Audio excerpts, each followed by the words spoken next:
So first things first, let's talk about side control.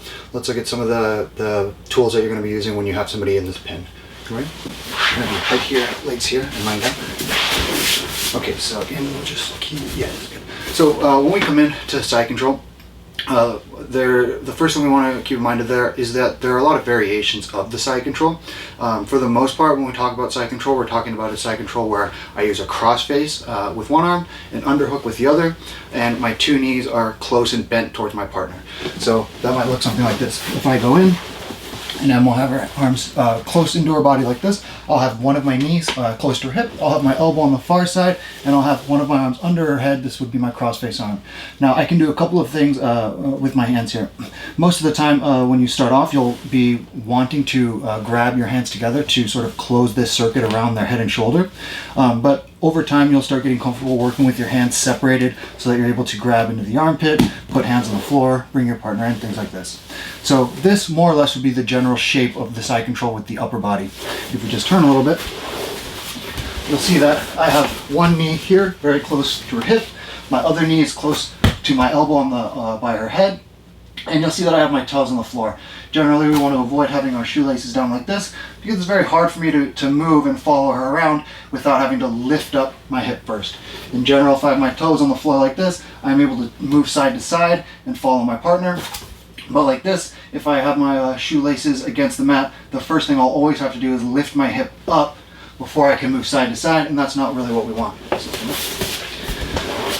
Now, when we have side control on somebody, we should understand what these various pieces are doing and how they prevent them from escaping, and why we might convert from the pin I just demonstrated into other forms of side control. So my knee and my elbow are going to be containing her hip. And what I'm mostly interested in doing is stopping her from moving her hip out and away from me, and from joining her elbow and knee together on the near side. I'm not really going to be able to stop her from bridging, so my body weight over her hip is not really my priority. My priority is maintaining flush contact with my elbow pulling in and my knee moving towards my elbow, so that I have this flush contact constantly with my elbow and my knee. If Em were to try and move her hip away from me, sliding away, I can easily track and follow her. If she goes to bridge up and towards me, I can't really stop her from doing that. What I can do is keep connected to her so that she comes up in the bridge like she is now, and then when she settles back down to the floor, I follow her. Okay. The reason I point this out is because a lot of times when we think about a pin, there's a misconception about having a lot of body weight down on the other person. Your body weight doesn't really do a whole lot of the pinning.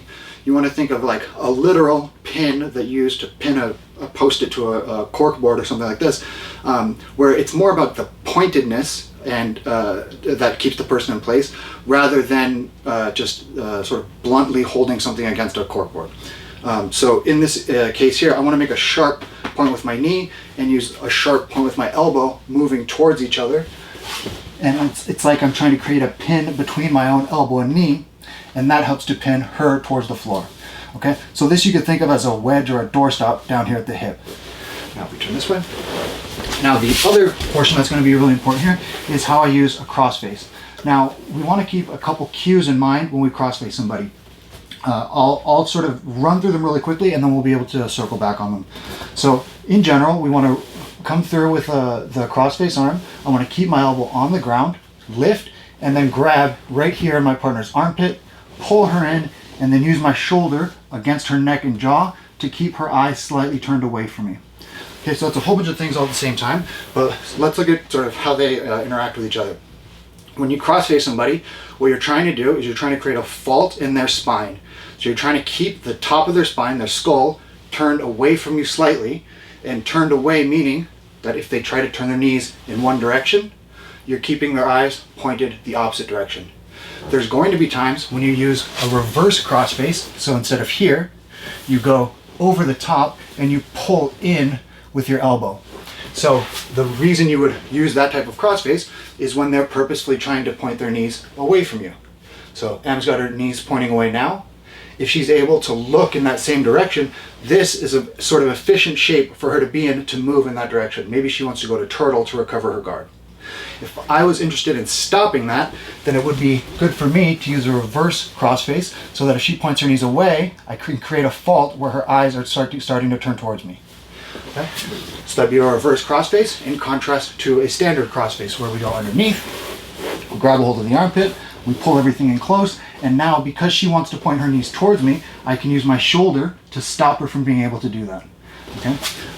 The other part of a crossface that's really important to understand is a crossface is not a sort of like a jaw-crushing type of action. It's one part fault in the spine, that helps you keep the pin, and it's another part slow strangle. The reason that's important is because you never want somebody to be able to just stay underneath your side control, hanging out like this. Like if I have side control on M and she's doing exactly what she's doing now, this is not a side control. There's no motive for her to escape.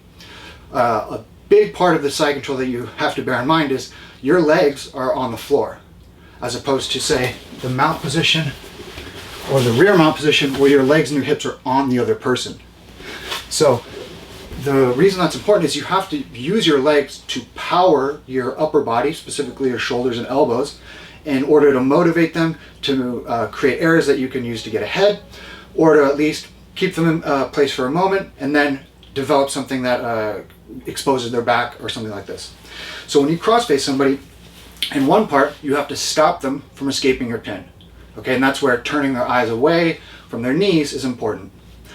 So once you've done that, once you've stopped them from escaping, you have to start to put a little bit of heat on them so that they're motivated to start escaping. And when they try to escape, but you've effectively pinned them, they have to compromise something. There's some trade-off that they're going to make. Sometimes it's exposing their back, sometimes it's lifting their arm and exposing arm triangles. There's all kinds of different trade-offs that they can decide to make, but overall it's going to be better for you, for them to try and escape because of the duress of a crossface, rather than they're trying to escape because nothing else is happening. Okay, so with all that said, let's look at how we make this crossface a partial strangle while we keep them controlled.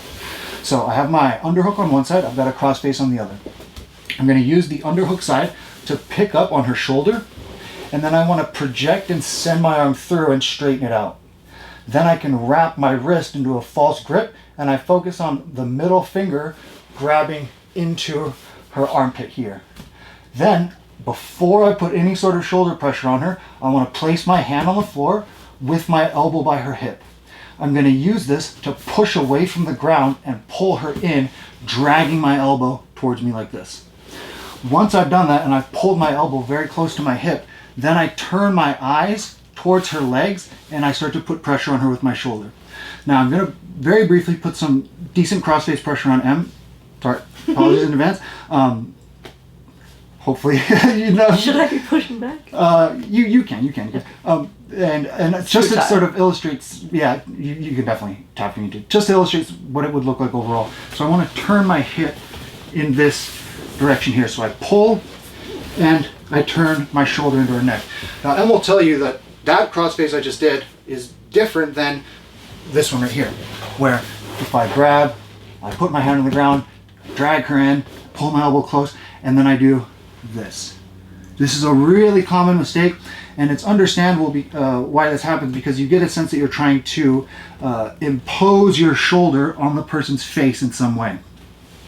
But the issue is I'm starting to tilt forward and over her body. And you'll see that when I do that, her knees and her eyes go in the same direction here. Now, if Em were to continue turning that way briefly and I begin to lose my balance, that's no good. Then she turns back towards me. Yep, there you go. And now she's got an elbow knee escape ready to go, and she can move her head away. Okay. So we need to avoid this tilting forward and backward. Instead, I'm turning my body so that my hips and my shoulders turn the crossface shoulder into her neck. Can I actually have you jump out of this real quick? So the position that I'm putting myself in when I do that crossface is what I call a one-sided hip. And I'm going to show you how to do that right now.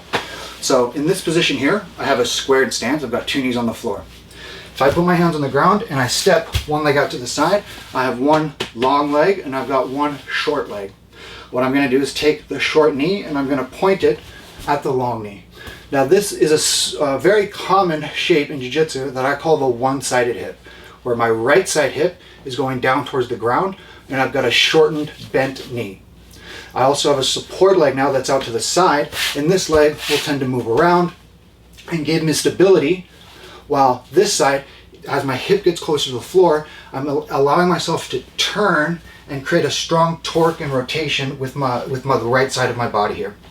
So in a one-sided hip, where my right knee is bent like it is now, my right shoulder and hip are going to be doing most of the work for me. My left leg and my left shoulder will be helping me keep my balance for the most part. So my leg will maybe step back or step forward. And of course we can do this on the other side. This is probably first introduced to most students in the cross knee pass. But it actually is the general shape that you create when you're attacking from the top position. So I'm going to just sort of run through a quick sequence with Em real quick and sort of demonstrate how this might occur. Then we'll come back to the side control and we'll see how this can apply from maybe a more unfamiliar place. So Em's here and she's got her knees up, she's got her feet open a little bit, and I go in to pass her guard. I might go here, step over her leg, and start to place my knee on the floor like this. And so here, I would be in the one-sided hip on my right side. My body is tilting so that my head is across the center line, and my hip is starting to go towards the ground. If you come over this way, you can see I'm more or less in the same shape that I was just making a moment ago. I might then continue sliding my hip to the ground and go from a right-sided hip to a briefly squared hip position. And then I might go from a squared hip position to a left-sided hip position in the side control. Then I might come up to the knee on belly position. And once again, I'm in the right-sided hip. Okay, so the general pattern of movement for the offensive player in jiu-jitsu, when they're on top, is to go from hip to hip. From right-sided hip to left-sided hip, right-sided hip to left-sided hip. When you go into a squared hip position, remember where the knees are like this on the ground, this is generally a position you go to gain stability in some moment of transition. Okay, so I'll do the same movement now, sort of from the other side. And let's go to this a little bit. Yeah. So if I do the same guard pass and I step over and I start to cross my knee here, here's that right-sided hip again. I keep my head across the center line. I slide down to the floor. And as I establish the upper body pin, my two knees bend into a squared stance. This gives me stability while I establish whatever upper body grip I'm looking for. Then I impose that crossface and I put more aggressive pressure on my partner. And then once I've established this crossface, I might come up to knee on belly into a position like this. And once again, I'm in that right-sided hip. Okay, so let me jump up. So this is all to say that when we're talking about pins, we can think of it as having as sort of a trade-off between two extremes. On one side, I can have stability, meaning it's hard for the other person to off-balance me, it's hard to disrupt my pin and make me start to fall, and therefore hard to get up. On the other side of that spectrum would be mobility, my ability to move freely, my ability to move all of the joints of my body. And in general, you want to find ways to maximize your stability and mobility, but sometimes you have to trade off between the two. Sometimes you need stability because the other person is disrupting your balance, and so you try to stabilize yourself, and then once you stabilize yourself, you go back and you look for some sort of mobility. Two knees on the ground is a very, very stable position compared to a right-sided hip or a left-sided hip. One of the ways you can tell is that it's harder to keep the shape without a hand on the floor like this. Because I'm much more mobile here, I'm inherently less stable, and so having a hand on the floor, for at least in solo demonstration, is sort of necessary to establish this kind of position. When you talk about stability and mobility, a good reference for this is when you're stable, your head will be between whatever the points of contact are with the floor. So right now, obviously, I'm in a squared hip position, and my head is more or less between my two knees. When I go to a one-sided hip, you'll see that my knees are on one side of my body, and my head is on the other side like this. So I need something else that gives me the stability that I need in order to not fall over and lose my balance. The reason this is important is because it allows me to attack one side of my partner's body, and then I can gain that stability back that I need, and then I can attack the other side of the body. Okay, so we have a trade-off that we have to constantly be working through, which is the trade-off between being stable and being mobile, keeping your balance and being able to move around freely. When you're pinning somebody, obviously it's very important to keep your balance and not be thrown all over the mat. At the same time, you can't just stay in one place. If the person starts moving at all, you need some sort of mobility in order to follow them, to create an offense and things like this. So understanding how to pin somebody is one part. How do I stay stable? How do I keep myself where I want to be? And how do I keep them from moving all over the mat? Once I've done that, where do I want to go? And if I'm going to go to something like the mount or submission, is there any way I can have my opponent sort of open that door for me? And this is what we're getting into when we talk about the side control. We're talking about the wedges around the hip, and we use a cross face as a partial strangle. Okay, so let's come all the way back. Let's go back to the side control, and let's look at this another time. All right. So if M's lying down here, it's going to be flip around the other way. So over here, we've got our elbow and our knee pulling in on the hip. What I'm trying to do is limit her ability to move her hip side to side on me. Okay, so my left elbow and my left knee are closing in towards each other. That keeps me in a relatively stable position. Then I go underneath her head, I lift up, I straighten out my arm, I grab into her armpit, and I plant my hand on the ground. I push off the floor and I drag my elbow along the mat. Now what I'm looking to do is to turn a right-sided hip and pull her legs towards me like this. So my elbow and knee are connecting to each other, and that's pulling her knees towards me. At the same time, my shoulder is twisting her eyes away. And Em will tell you that sitting in that variation of the side control with the shoulder on the neck and the legs being pulled towards me is not something she can just stay underneath for a long period of time, as opposed to this initial pin here, where I maybe have my hands linked. So I start off with the side control. I have my grip situated here. I grip underneath her armpit. I start to pull her in, and then I use my my elbow and my knee together with my hand at the back of her knee to pull her legs towards me. Then I turn my shoulder into her neck. At this point, Em has to do something to alleviate the force of the right shoulder strangle. That might be something like slowly framing with her outside arm. Could be a whole bunch of different things, but that's going to open the door for me to go into my knee on belly or whatever my follow-up attack is going to be. Now, again, this crossface can throw people off when they're first going into learning. So I'm going to point out a few of the cues here that will help that out. If you remember from when we looked at the triangle, I made a point of talking about how you need to extend your legs and then bend your legs in order to create an effective bite around the person's head and shoulder. The same is true here with a crossface. You want to send your arm through and expose the inside bend of your elbow. Once you've done that, you're going to make a false grip where you bend your wrist. You're going to pull them in and try to touch your own elbow towards your hip. Then your shoulder can turn into the neck. Now, while you're doing all this, one very good cue to keep in mind is keep your elbow on the floor. Don't lift it up off the ground. Let's turn over here. So if we're in our side control here, I might start with my hands joined together. I pick up on the shoulder. I straighten out my arm, and you'll see when I do that, I tilt her head to the side. That puts the first fault in her upper spine. Then I curl my wrist, and I grab here in her shoulder. I put my hand on the ground. I drag my elbow towards my hip, keeping it on the ground. Now I can start to turn my shoulder into her neck. In order to exaggerate the pressure from my shoulder, as I turn, I'm going to add a right-sided hip and pull her knees in towards me like this. Okay? What I want to avoid is picking up, sending the arm through, gripping, pulling, and then watch my right elbow here. Avoid doing this. If my elbow comes up off the floor, that means I'm tilting over the top of her body. I don't want to tilt this way.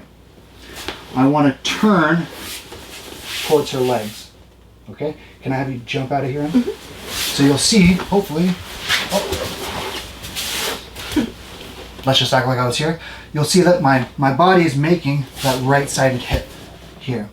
I'm pulling everything in and turning to the side, as opposed to doing this, where my head is going lower than my hip and I'm essentially pitching myself over into a roll. Okay, so that's a little bit different than most initial run-throughs of the side control. Most times, at least when I first learned the side control, you learn to link your hands together, keep your chest on their chest, your knees on the ground, and close to the other person. That's an absolutely fine way to start. It tends to be a little bit oversimplified, but at a very beginner level, it's understandable why that would happen. You maybe just passed the person's guard, and it's not really worthwhile to have a very aggressive side control at the cost of potentially losing the pin itself. So the recommendation is usually, hey, go in, link your hands and wrists together, keep your knees close to their body, keep your chest on their chest. But the issue tends to be that students will get to the side control like that. They have their hands linked together, but they almost feel as pinned as their partner. There's a reluctance to unlink the hands. There's a reluctance to move the legs, because you can feel that there's like this eruption of a bridge and an elbow knee frame ready to happen the moment you let any slack into the system at all. So what we need to do is we need to maintain the good quality, the stable parts of the side control, but add in something that lets me move forward, something that lets me go to the mount or expose the person's back or expose the knee on belly. And a lot of that comes from this very subtle crossface that you have to learn to put on the other person. Now, when we're using the gi, we can make this a little bit easier for ourselves by using the jacket and feeding a lapel so that we can get used to the sensation of creating a crossface. Okay, so it's going to be basically the same exact thing, but I'm going to reinforce it with a lapel feed. Okay, can I buy it? So we're going to do the same pin. Let's switch just a hair bit this way. And we come in, we've got our sternum on our partner's sternum, we've got elbow and knee close together. I might have used hands or wrists together in order to get to the side control, but once I'm here, instead of just lifting and grabbing into the armpit, what I'm going to do is I'm going to place my ear down on my partner's sternum, and I'm going to take out her lapel, and I'm going to punch it to where my hand was previously on the floor. Okay? Now, a few things are going on here. What I recommend you do is you start feeding the lapel, you place your elbow towards the floor, and then you have your partner bridge up towards you. Turning towards me? Yeah, like this. So what I'm going to practice is Emma's trying to bridge up and turn towards me like this. I'm going to use her lapel to help keep her in place. So you'll see as she tries to bridge into me more, I'm using this lapel to reinforce that pin. Okay? So that's sort of the first check I might use. And in part, when somebody gets used to being in Em's position, they're going to be very reluctant to just freely let you feed this lapel. So she starts bridging in towards me. I feed the lapel and I punch it towards the floor. Then I'm going to reach in and I'm going to grip that lapel. Once I've got that grip, I do the same things I did before. I pull everything in close, I use my shoulder on her neck, and I pull her legs in towards me. Now, when you use this lapel feed, what I want you to keep in mind is you can place your hands under the rear deltoid, it might be under their scapula, but a good check for you is when you take your grip, you want to have a position with your hand where you can go thumbs up like this. Okay, so I'm going to have the lapel in my hand, but I would be able to point my thumb up like this. That means I've penetrated my wrist and hand far enough through instead of being here where people will be uncomfortable, they feel like their hand is getting crushed, things like this. Maybe you'll end up getting used to that, but at first it's a good practice to project that arm through and extend it until you reach a point where you can freely go thumbs up like this. So if I put the lapel in my hand here, I could go thumbs up, and I know that that my wrist and my hand have gone far enough through. Now I pull everything in, and I've got a lapel reinforced crossface. I do the same turn as before, putting my shoulder into her neck, I pull her legs in close, and now, just like before, Em will tell you that this is not a very comfortable position to be in, and it motivates the other person to start to work their way out. Okay, this is one of those pieces of jiu-jitsu that I really wish I had understood from the beginning. Just to give a little of the backstory on this, I mostly just played guard as I came up through white belt to more or less brown belt. A lot of closed guard, almost exclusively closed guard. And when I was learning the top position, it always felt like I didn't understand how to keep somebody down on the floor. I didn't know, should I be pushing with my legs and pushing into them? Is it more about the contact of my chest on their chest? It really felt like, even though I was on top, that I was just constantly sort of ice skating over their torso and just slipping and sliding all over the place, and I couldn't get a handle on what gave me control over them. It was when I really started to understand this mechanism of the crossface that pinning and guard passing really started to open up for me. Probably the best of all time at using this is Hodger Gracie. Classically, his guard passing game was get into the person's half guard or butterfly guard, achieve some form of crossface, and they would essentially capitulate at that point. You would go to the side control, mount, and strangle them from the mount. And when in studying Hodger quite a bit, what I noticed was there was not a lot of this type of action with the hands, but there was more of this emphasis on sort of a false grip on the armpit and dragging the person in, and then the other person would sort of desperately try to frame and push, and he would make his breakthroughs from there. So I started using this, and I started first using it in the half guard, and this is what opened up the notion of eyes and knees moving in opposite directions. Can you scoot just a hair with that one? And so as an example of this, let's say M has my leg caught in the half guard here. Now if M is playing the half guard like this, her body is always going to be slightly tilting in towards me like this. Okay, so her knees are defaulting into this direction over here. Her knees are pointing this way. So knowing that, I want to turn her eyes the opposite way. If I do that and then she lets her knees point in the same direction, she breaks her own half guard. So if I were here and I feed this lapel, let's just assume I can get to this point, and I drag her in like this, and I start placing this crossface pressure, now I pull my heel towards my butt on my trapped leg, and her half guard is pointing to her left, and her eyes are starting to point to her right. And there's a sort of contradiction that happens there. If I were here and I said, hey Em, is this more comfortable than this? I'm gonna ask me, yeah. She'll say yeah. See? And part of the reason for this is when I place this crossface and I have her knees pointing the opposite direction, there's a fault in her spine up top that she can alleviate in part by, if I said, hey, and relieve this pressure, but you can only move your legs, go. That's exactly what happens. Okay? And they start to, in some way, shape, or form, point their knees the same direction as their eyes. So understand that when you learn about human physiology and mechanics in one part of jiu-jitsu, it applies in every part of jiu-jitsu. Just because I called this half guard and previously I was talking about side control, her skeleton and her nervous system don't change. My skeleton and nervous system don't change just because we are in a new position. Obviously, the same rules will still apply. One of the biggest things that just, it still blows me away to this day, but I would try to confer that on you as a student, is the reason why jiu-jitsu works is because our nervous system is trying to respond to the potential faults or damage that can be incurred when somebody is wrestling us with cross faces and things like this. When I twist Emmy's upper spine in one direction and her knees are pointing in the opposite direction, her nervous system is freaking out about that. It's not going, oh, let's just calmly frame and maybe we'll get out of this. This is all working out just fine. It's more or less the same sensation as when you trip on the sidewalk and start to fall. You have a sort of shock in your system. This is because your nervous system is trying to prevent the spine from being damaged, and it essentially moves in ways to reorganize the entire spine.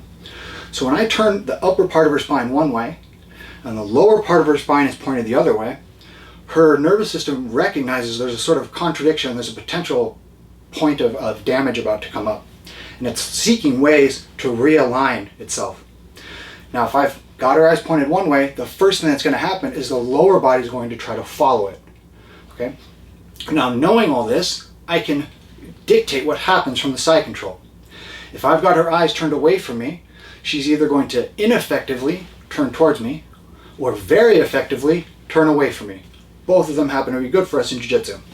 So if I'm here and I've got my side control, we do everything that we've been looking at so far. I start if I had her lapel in, I punch it out. She might be turning towards me and trying to bridge up towards me, and I punch it down to the floor to keep her pinned. I feed my arm through it and I drag her in along the floor. Now I start to turn my hip and I turn her eyes away from me, pulling everything in close. Now at this point, M has more or less two options. She can inefficiently try to turn towards me, or she can very efficiently turn away from me. If she turns away from me, she's going to end up at some point exposing her back, and I can move forward and start to attack her back from here. If, on the other hand, I've got her eyes turned away from me and she starts turning towards me, I'm going to follow and bring my knee over her hip, and then I can walk everything up, go into the mounted position, and we can work on our arm triangles from here. Okay, so let's understand that when we're pinning somebody down in the side control, we're not trying to create a sort of static position that I stay on top of her and that's the side control. The side control is a cross body pin where I get to use my legs on the floor where I'm most stable, as opposed to on her with my legs where I'm less stable. I get to use my legs on the floor to exaggerate the movements of my upper body. Specifically, I want to exaggerate the movement of my shoulder into her neck and into her jaw. If I can do that, if I can exaggerate the movement of my shoulder into her jaw, I can turn her eyes away from me. The reason this is so useful is because it puts a fault in her spine. And that fault is not something that can be just ignored. She will have to respond to this in some way. That response may be very, very tiny. And as you get better and better and you work with better and better people, the window of opportunity that this crossface presents, it diminishes a bit, but it's always there. It's unavoidable. And so when I put the fault in her spine, she's going to respond in some way. We could more or less break that up into two kinds of responses. If I have her eyes turned away, she can have her knees move in that same direction, which creates back exposure. Or she can inefficiently try to turn towards me, and that will allow me to go to the mount and things like this. Okay, so that's sort of a way of thinking about the side control, where we take the sort of standard model of the side control. It's a pin, you wedge around the person and things like this, and we add a motivation for the other person to get out, which is this crossface, this sort of fault in the upper spine. Once that happens, there's a very short fuse that they're burning down that they have to deal with. If one other just brief piece of history, because I think this sort of really drives the point home. I was doing an instructional many years ago, and I was talking about exactly this, and I was doing the crossface, and unintentionally, the person I was demonstrating with ended up going to sleep in the demonstration with very little amounts of shoulder pressure. And I say that not to be, hey, I'm such a tough guy or whatever, but it's because it's a very slow creeping crossface. It's not this, oh my goodness, I'm being strangled like from the back. It can be that, and with a lot of people it is, but it's at least a slow creeping strangle that they have to address. It can't be ignored, and that's the thing I want to drive home. Is I see a lot of people when they first learn the side control, they come in and they put their chest on their partner and they struggle so hard to stay here. And the person on bottom is not struggling at all, and they're the one who's supposed to be escaping. What it should be is that they're struggling to get out of my pin because my pin is so vicious and it's so miserable for them, and potentially they're going to go to sleep. And one of the ways we do that is with the crossface here. We can use lapel feeds, we can hold onto the armpit. I think to start off, holding the lapel makes it a little easier to learn. So we feed the lapel, we drag everything in, and I don't want to cause pain to my partner's jaw. I don't want to be crushing their cheek, nothing like that. I want to place my shoulder in the crook of their neck, turn into a one-sided hip, pull their knees the opposite direction of their eyes, and then just lay into the crossface. Now, here's one other thing that can go wrong. You'll notice that I'm not looking at you when I explain this, and that's because if I have shoulder pressure and I'm like this, not so great for her, she doesn't like that. If I go like this, and then I go like this and I try to talk to you, and will tell you the crossface sort of disappears. And in part, hopefully it disappears, and in part that's because when I look at you and I'm turning my shoulders like this, I'm putting a fault in my own spine. I want to put a fault in her spine, so I turn my body in unison. If I look towards the camera here in order to explain what I'm doing, I end up creating the same error, the fault in my upper spine, that I'm trying to use against her. Okay? So how does this apply? When you place your crossface on your partner, keep your elbow on the floor. Second thing, let your eyes turn freely towards their near leg. Okay, so here's my side control, here's my grip, I pull everything in, I place my crossface on her, now I pull her legs towards me, here's me looking at the camera, and here's me looking at the far leg. Here's me looking at the near leg. And if I go further than that, I look at my own foot, you'll see that her knees automatically start to drift in the direction her eyes are pointing. And this, again, it's because it's sort of unavoidable that this fault has to be addressed. If I make the mistake of putting a fault in my own spine by having my eyes go one way and my shoulders pointing another way, then I end up working against myself. My knees, my shoulders, and my eyes all going in the same direction in order to make my shoulder as effective as possible in a crossface position. So with all of that said, this is like a sort of a very specific part of the side control that we just looked at. Let's flip everything over and let's see if this helps us understand how to actually get out of the side control and get back into guard. So we've got this side control position, and Em has her underhook. She's got a crossface. Oh, she's about to destroy me with this crossface. I can just tell. She grabs into my armpit. She pulls her elbow along the floor, and now she places her shoulder in my neck. She's going to turn her hips down towards the ground and look towards my leg here. And if we go just a hair bit lower with that shoulder, yep. There we go. And now immediately, I sort of sound like I've had the cold or the flu for a little bit. You can hear in my voice, there's a partial strangle happening here. In addition, it's very hard to get my inside elbow into her hip because her hip is starting to drag into the floor. It's also dangerous now for me to frame against her neck because I'm beginning to expose myself to an arm triangle. Okay, so you can see that her crossface now is creating a lot of hazards for me as the person underneath the side control. Okay, so what are we going to do about this? Well, first of all, when somebody is establishing their crossface and grip, it's hard for them to unlink their hands and move their grips around if they're in the one-sided hip. So almost always they will have their knees on the ground like Em has now. This is because, again, she needs to have that stability of the knees on the floor if she's going to be unstable in the upper body because she's moving her grips around. So this is the moment when I need to bring my elbow inside like this. Now, we talked about this outside arm in the last lesson. Sometimes you'll need to use sort of a bicep crossface here because, again, it can be hazardous to move this frame to the front of the neck like this. But also, this inside elbow, I want to take my hand and I want to find the front of her shoulder here. The reason for this is I find her shoulder with one hand and then I seek my own hand with the remaining hand.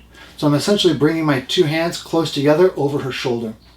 Now, if Em is putting a crossface onto my neck here and I'm holding onto the shoulder, then she's actually placing that shoulder into my hands instead of directly on my neck.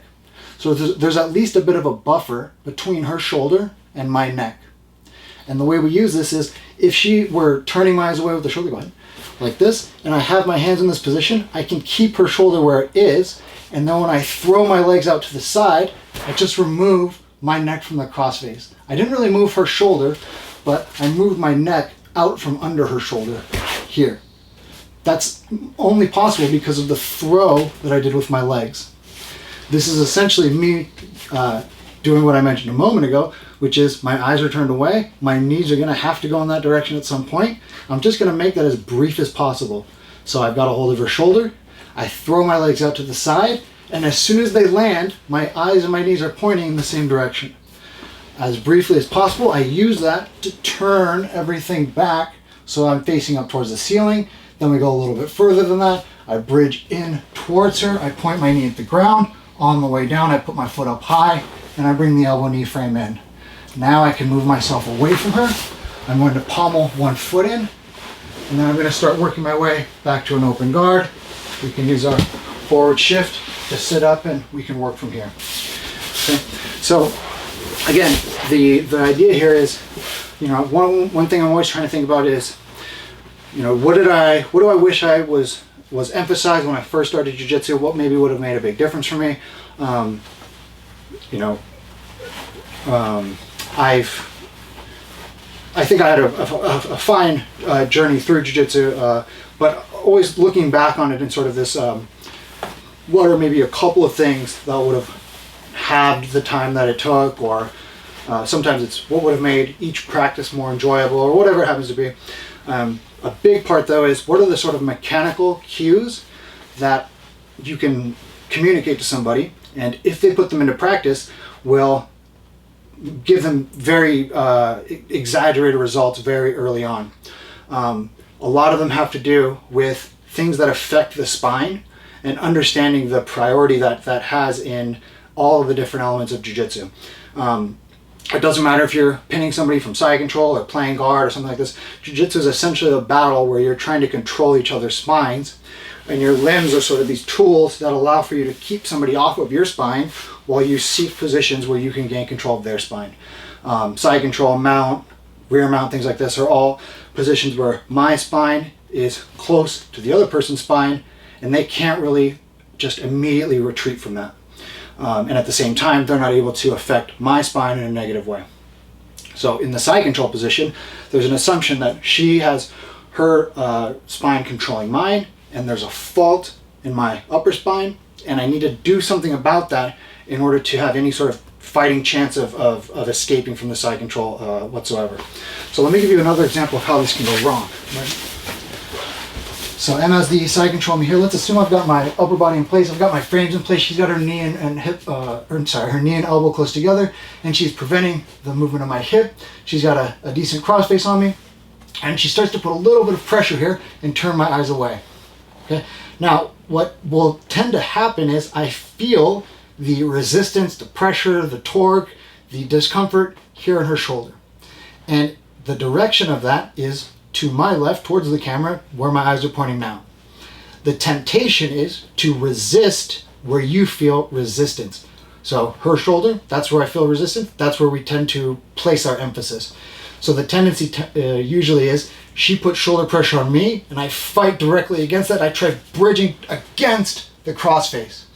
Now, if she's actually putting pressure on me and strangling me, that just makes it a lot worse. That turns up the volume on the resistance, makes me want to resist more, and this just snowballs out of control.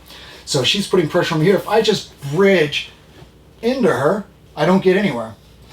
Okay, so then maybe I go, well, I'm supposed to go with the flow. I'm supposed to just take her energy and use it against her, whatever, however you want to phrase it. So I go, well, so I'll just go this direction. Now, if she relents even a little bit here, allows my arm to pass through, this quickly goes south because now my back's exposed. So what the heck's going on there? I turned one way, I went with the flow, I used like her energy against her, that sort of idea, versus the complete resistance in one direction and never got anywhere. And those seem to be the two directions I can go. I can't just get up and walk away. The key is that they're both correct in their own way, but they're sort of arguing with each other for priority. I have to go in the direction that realigns and reorganizes my spine, but that's where I have to stop. I cannot, if I'm being cross-faced this way, I can't just go, oh yeah, I'll just do this. Then I get my back aching. But I can't just go, oh yeah, I'm being cross-faced like this and I'm just like nailed to the floor in one way. I'll just bridge into her and get out. That's never gonna happen. What it has to be is I go the direction my eyes are pointing up to a certain limit, and then I turn back and towards her. And that limit is knees and eyes in alignment. Okay, and by alignment I mean the corners of my eyes and the corners on the outside of my knees match each other here. So this is not alignment. It's not the worst thing in the world, but it's not alignment. This would be alignment. This would be alignment. Do you want to face? Yeah, that's a good idea. So here, same position, I'm in alignment. Almost like a point perspective drawing. Here I'm in alignment, okay? Here I'm out of alignment. This knee, the corner of my eye, out of alignment. I'll make it worse. Here. I'll make it worse still. Here. Now I start to go towards alignment. Not there yet. Not there yet. Not there yet. Now I'm there. In alignment. Okay?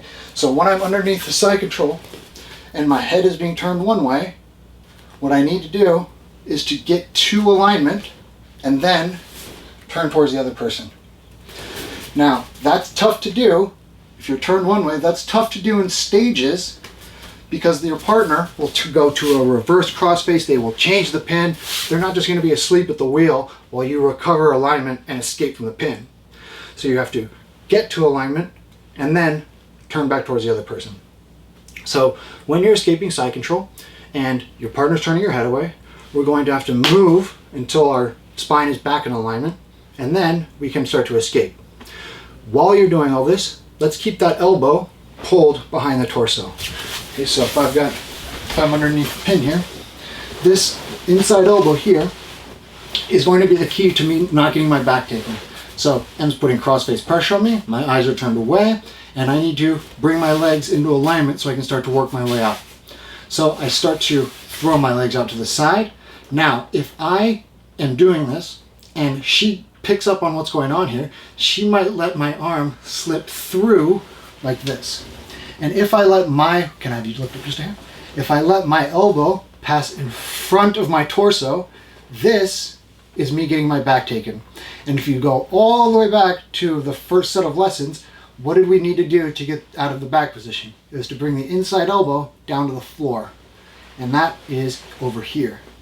So when we make this shift into realignment here, what I'm looking to do is keep my elbow behind my torso while my legs achieve alignment. Then I can turn and start to work my way out and back to guard. Okay. Again, sort of the thing that throws people off is they're trying to coordinate their legs and maybe just learning this for the first time. So as they move their legs, they inadvertently track with their arm. So they should do this, but they end up, watch here, they end up doing this. And this elbow gets them into a lot of trouble. So as the legs move to realign with the eyes, we don't want this elbow going in front of the torso. Keep your elbow behind your rib cage as best you can, and you'll be relatively safe when you turn away. Again, if I start turning away and I do a good job of keeping my elbow down towards my rib cage here, when I throw my legs, if Em tries to go to my back here, she tries to drop her sternum down to my spine, I could go all the way to here. If I said, hey Em, can you put your sternum on my spine here? There's the inside elbow down to the floor. There's the elbow knee escape, and we're back into guard. Okay. So again, I mentioned earlier on in this lesson that we were going to try to tie some of this back into what we had covered earlier. And this would be, okay, I've got this idea now. I want to realign my spine. I want to escape from the side control, and I need to get back to guard.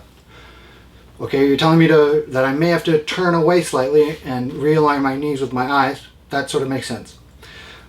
But maybe when you go to try this, a couple times you end up getting your back taken in some way. The reason that's probably happening is when you go to organize your legs, just a little inadvertent movement where the elbow is passing in front of the rib cage, and that exposes the back of the tricep, and that creates a lot of problems because the person can start to move towards your back. So with that all said, keep the elbow behind the rib cage, and when you reorganize your legs and turn back towards your partner, you're not going to be running into the danger of back control. Now, that sort of brings us, sort of helps tie together the side control and the rear mount position. One of the things that we'll cover soon, but I'll just point it out now so we sort of know where we're going with this, is there's going to be times when you need to continue to turn away from the other person and essentially make your way to the turtle position. So I'm just going to demonstrate that really quickly, just so you can see where this is leading. So same start here. She's got the side control on me, and same things are being done here. I'm creating my frames. She's got her cross face on me. I'm trying to work my way out of here, and I start to work my legs so that my knees realign with my eyes.